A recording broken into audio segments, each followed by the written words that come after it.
If you're a creative person, you probably know the struggles of just getting overwhelmed by the amount of hobbies that you have and the amount of things that you're always trying to do. It's so easy to get that creative burnout or even just creative overwhelm.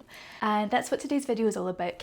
I experienced this myself recently and I found a few ways to get past that, and I thought I would share it today in case it was helpful for you as a fellow creative. So I'm just going to finish getting ready and then we'll dive right in with a bit of chat.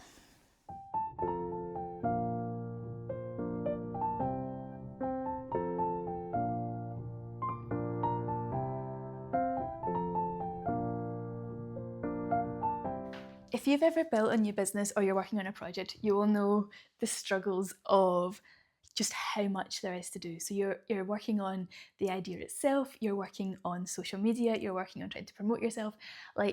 There's just this constant pressure to be creating, to be doing better as well. You're always trying to make every product, service, social media post that you do better. And it's such a wonderful thing to do, especially when you're really passionate about it and you pour everything into it. But as a creative, I feel like sometimes it goes too far in the other direction and you just spend all of your creative energy pouring yourself into something, and you need to learn to take that step back. So that's what I've had to do for the last month or two. I was pouring everything I had into Instagram and TikTok. And of course, as you know, with the algorithm, you will identify with this. You put everything into a video and you get 10 views and 1 like. It's so hard not to get discontented with that, because you're literally giving away your soul and your passion project and you're just pouring everything into it and people don't care. No, they do care, it's just the algorithm has not let it find the right people yet. So I've had to do a little bit of reevaluating, and this is what I want to share in the video today. The things that I've done which will hopefully help you too if you've reached this creative burnout point as well.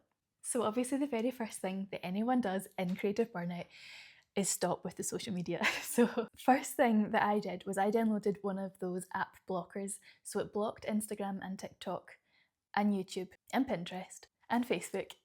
But not during the workday, because obviously as a self-employed person, my workday I need social media because that's when I have to put things out. But instead I blocked it from 6 p.m. through to 11 a.m. the next day, so that I wasn't sitting on my phone after dinner scrolling Instagram, scrolling TikTok, looking for ideas, and then not being able to sleep at night because my mind is whirling with so much content, so many ideas. And again, I think you've probably been there.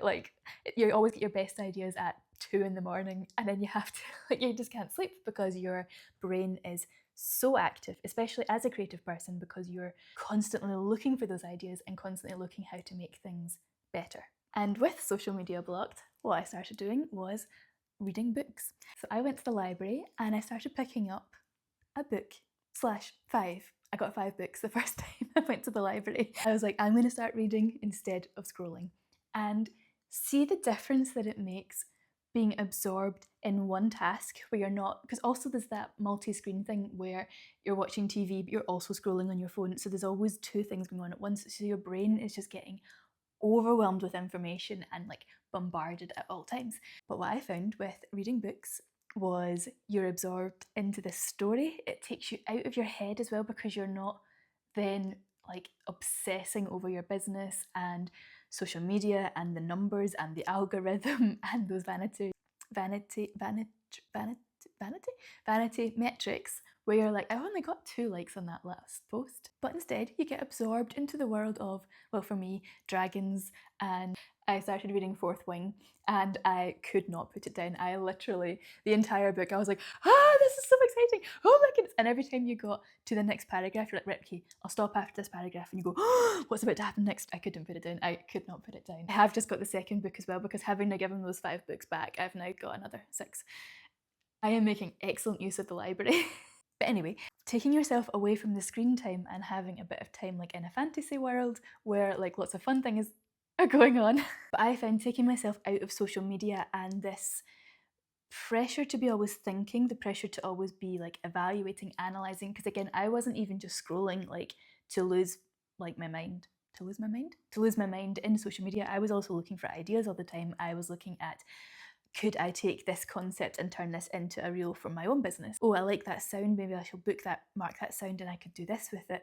So my brain was constantly churning just by being on social media, making me think social, social, social. And I think this is where a big part of like the sort of danger of social media comes in. As a creative person, you get like wholly absorbed in everything that it offers. It's not just the doom scrolling, it's analysing, it's the coming up with ideas, it's like looking at camera angles and how people are positioning themselves, like hooks that people are giving, like the visuals. There's so many parts, and as someone who does tend to overthink things, there was a lot. Like a lot. That was probably one of the biggest things that I noticed that really like contributed to my sort of burnout.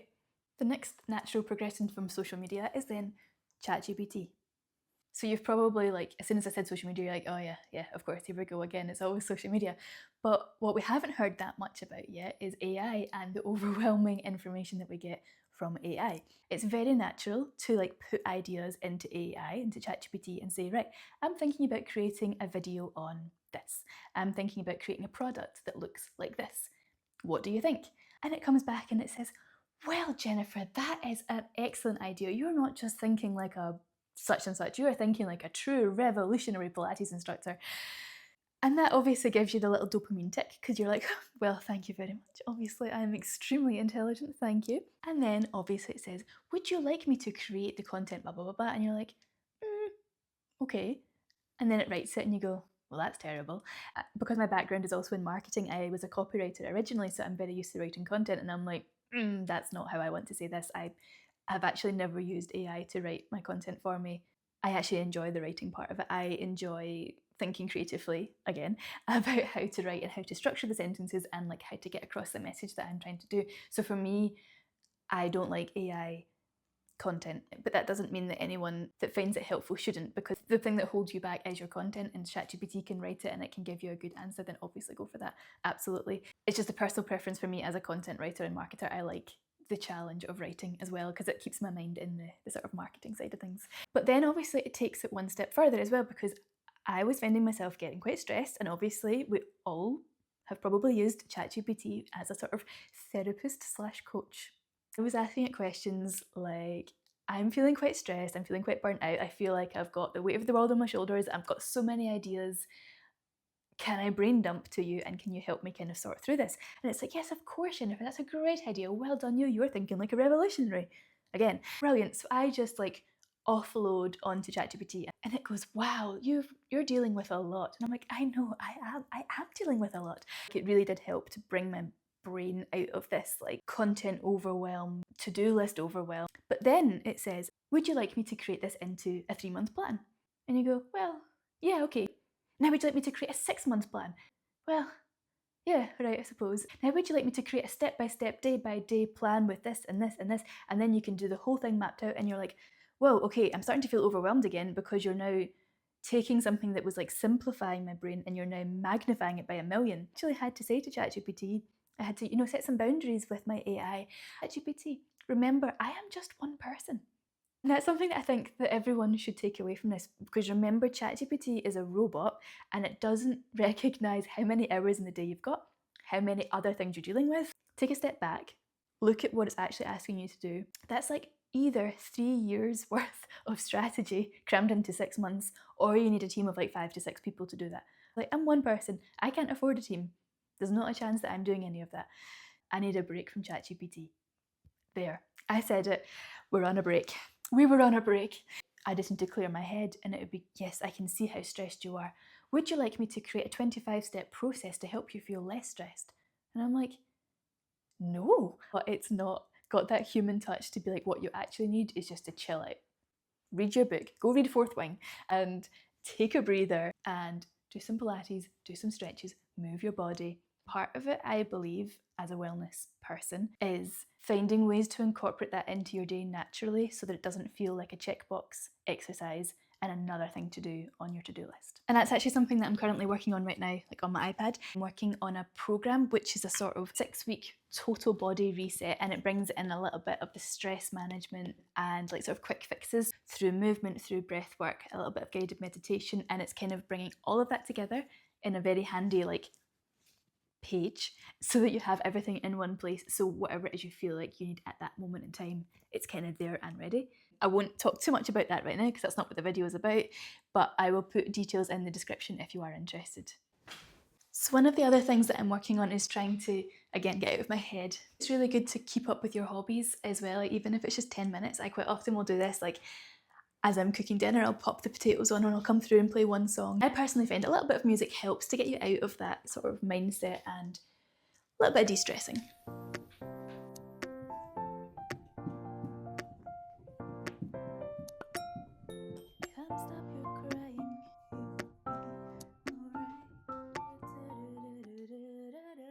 Obviously, they also say it's very important to stay hydrated.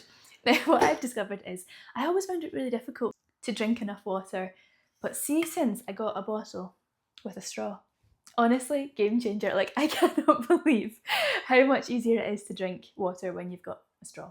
Like, it's actually really quite sad and ridiculous. And my mum bought me this for my birthday last year, and she was laughing so much because I said to her, this is honestly my favourite present she's ever given me. She was like, well, that's good to know, out of all the things I've bought you in your whole life. No, a water bottle was my favourite gift I've ever had. I'm obviously very easily pleased. And then obviously, out with water, food is very important to actually like fuel your body properly, especially carbs. Like, we have this thing where, especially as women, we're quite often told, like, you know, oh, carbs are evil. Carbs are the body's preferred method of energy. So carbs are so important for your body. Like, without carbs, your brain gets foggy, you have no energy, you feel lethargic, you feel terrible. Like, your body needs carbs, your body needs fat, your body needs protein. Like, those are the 3 macros for a reason, because your plate should be built around those 3 macros because they're good for you and your body needs them. So I'm going to make some tuna pasta. That's what we're going to have. So we've got carb, we've got protein, and I'm going to put a little bit of mayo in it so that we've got a little bit of fat. So we're hitting all the macros for one meal. I also always weigh my pasta because I have absolutely no idea. I can't judge it by eye at all. Like, at all. I either make millions or nothing at all. So I have to weigh it. Now, that's obviously not to say that I'm always perfect with my food. I'm practically perfect in every way, as Mary Poppins would say, but not with my food. I do find that when I'm stressed, I tend to undereat. Then I feel very lethargic and I feel really rubbish. So this is why it is really important to fuel your body properly and to remember that your body needs food and it needs fuel. It's very, very important for it. This is also my next piece of advice for a little bit of de-stressing. When you're cooking, put on your favourite song as loud as you physically can and just dance about like a maniac. Like, honestly, nothing gets rid of the stress like doing that. I have a big window and a glass door, so obviously I just need to step this way a little bit so that nobody can see me because I'm not a good dancer. It's just fun. Just kind of move your body like this and the tension just melts away and you just feel good because you're dancing to your favourite song. So I'm going to record myself doing that because I'm going to embarrass myself on the internet.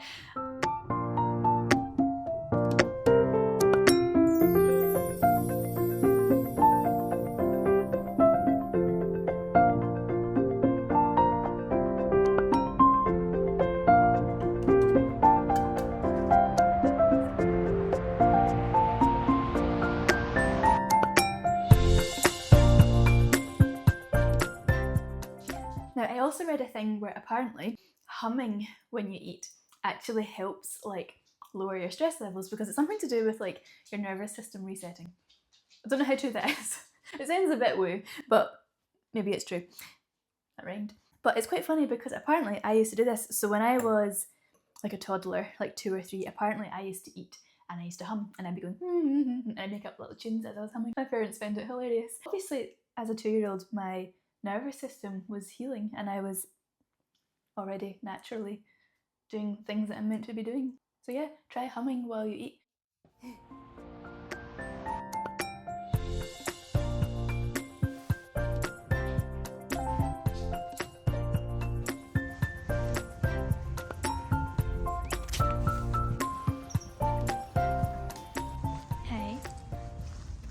Obviously, no wellness video is complete without saying get outside and go for a walk because it's good for your mental health. But get outside and go for a walk because it's good for your mental health. Glorious, the sun is out right now, which is amazing. And you know, how often does that happen in Scotland?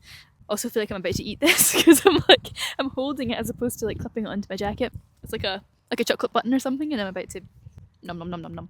Anyway, so yeah, as I said, no wellness video is complete without doing a little bit of a, you need some fresh air, you need a walk, you need sunlight, you need vitamin D. Brace yourself into the sun, as long as you've got SPF 50, of course. As a general rule, we all spend a bit too much time indoors in front of screens, sitting on our computers, sitting on social media. I'm really bad mouthing social media today. I hate TikTok and Facebook, except I actually don't like Instagram anymore though. I think people don't seem to engage the same as they used to. TikTok is much more better for engagement. People generally seem to be nicer over there. YouTube again does really well, like people are lovely over here. I love the engagement, I love the chat. I don't know if you've noticed this, but on Instagram you tend to only get viral posts now, and you don't see small creators, you don't see your friends. Also, is there anything more embarrassing than filming a video and suddenly people appear out of nowhere and you're like, don't mind me, I'm just vlogging away. It's really mortifying. So anyway, I'm going to finish my walk. I'm gasping for a cup of tea. I'm going to have a cup of tea as soon as I get home. Oh, just let me. Hi.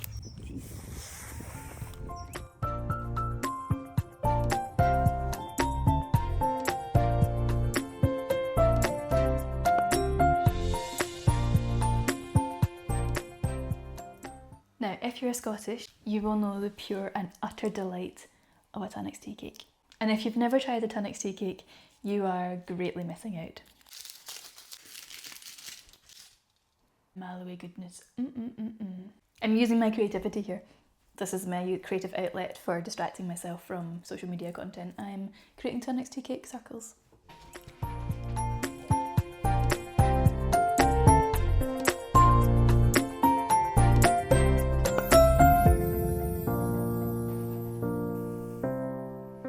Now obviously as a Pilates instructor, I'm a big believer in movement and how movement can heal the body. I do quite like to do stretches throughout the day. When I was working in marketing, I obviously spent a lot of time at a desk, and my back, my shoulders, my everything just seized up completely, and I had like no movement in my shoulders. I do still get that problem, but obviously not as bad now that I'm not at a desk all the time. And I think your body like releases tension. Well, I don't think that, I know that. The body does release tension and pressure as you move through it. And all of these things together just make your body feel so much better. I feel like a ballerina now. Strengthening through the core. I think it's really important, like I said earlier, just to like become more in tune with your own body and what it feels like it needs at the time. And as you'll see, I'm not really doing a big Pilates session today, I'm just going for a little bit of movement here. This is the problem as well, when you are quite stressed and feel quite anxious or whatever, your body does tend to seize up. When that happens, sometimes the last thing you want to do is actually like move it, but not moving is almost always the worst thing you can do. The more you can move and stretch and keep your body like mobile, the better it's going to be. Our joints and our spine are designed to move, so if we don't let them move, they just seize up, basically. Hold on to more tension and more pain. I'm actually going to do a wee video, I think, on pain specifically and kind of how it affects the body. So make sure you subscribe if you're interested in hearing about that. It's just a way to help you understand like kind of how your body perceives pain, and by understanding it, how you can then kind of get around pain. So yeah, if you're interested in that, make sure you hit subscribe so you don't miss it when it goes live.